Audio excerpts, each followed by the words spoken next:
साथियों, जय हिंद। हम अगर हमारे पुराणों का रामायण, महाभारत, बुद्ध साहित्य हो या वेद, इन सारों का जब स्टडी करते हैं, हिस्टोरिकल स्टडी, उनमें जो दिया है उसके हिसाब से नहीं बोल रहा हूँ, तो उससे हमें ये पता लगता है कि रामायण की जो कथा है ये सबसे पुरानी ओरिजिनल जो कथा थी ये बुद्ध के साहित्य से मिलती है। और बाद में जो वाल्मीकि रामायण हो या जो तमिल लैंग्वेज में है या साउथ ईस्ट एशिया में जो भी जितनी भी रामायण की एडिशंस है, चाहे वो रामचरितमानस हो ये संस्कृत वाली, तो ये सारी बाद में आई है।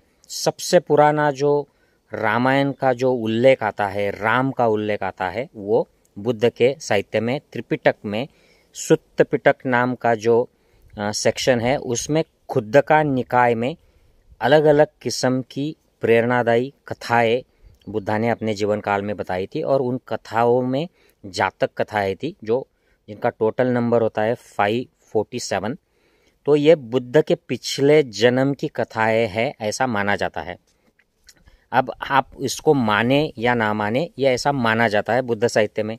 तो इसमें की जो 461 नंबर की जो जातक कथा है, जो बुद्ध ने वाराणसी के बारे में बताया था, वाराणसी के राजा के बारे में अपने पूर्व जन्म की कथा बताई थी, इसको दशरथ जातक कथा कहा जाता है। तो दशरथ राजा ये वाराणसी में हुआ करता था according to the original Ramayana जो बुद्ध ने बताया है।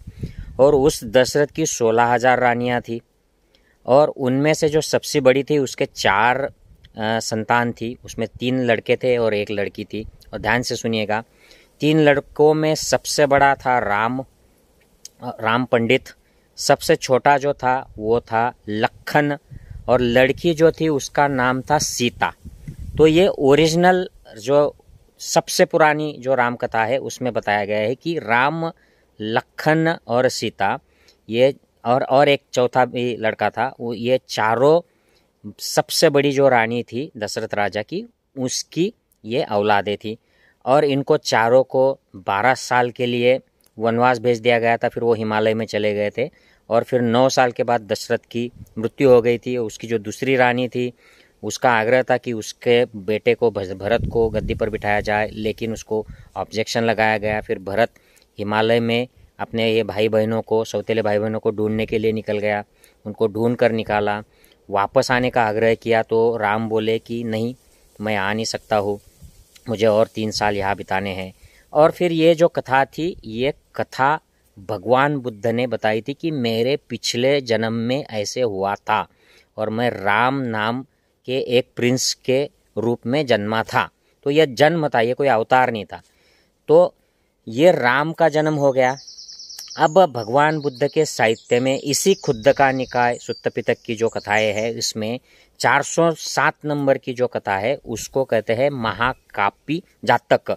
मतलब ये भी पिछले जन्म की एक कथा हो गई। इसमें भगवान बुद्ध अब इस जन्म में बुद्ध हो गए, लेकिन उनके जो पिछले जन्म थे उनमें वो बोधिसत्व थे, वो बुद्ध नहीं हुए थे। तो वो अलग अलग प्राणी योनि, मनुष्य योनि, अलग अलग योनियों में से जा रहे थे। तो ये जो महाकापी जातक है इसमें वो प्राणी योनि में जन्मे हैं और एक बंदर के रूप में जन्मे हैं। और ये वाराणसी के जंगल के अंदर जो बंदर की पॉपुलेशन है, 80,000 से लेके 1 लाख तक के बंदर है, उनके ये राजा है। तो ये वानर राज है।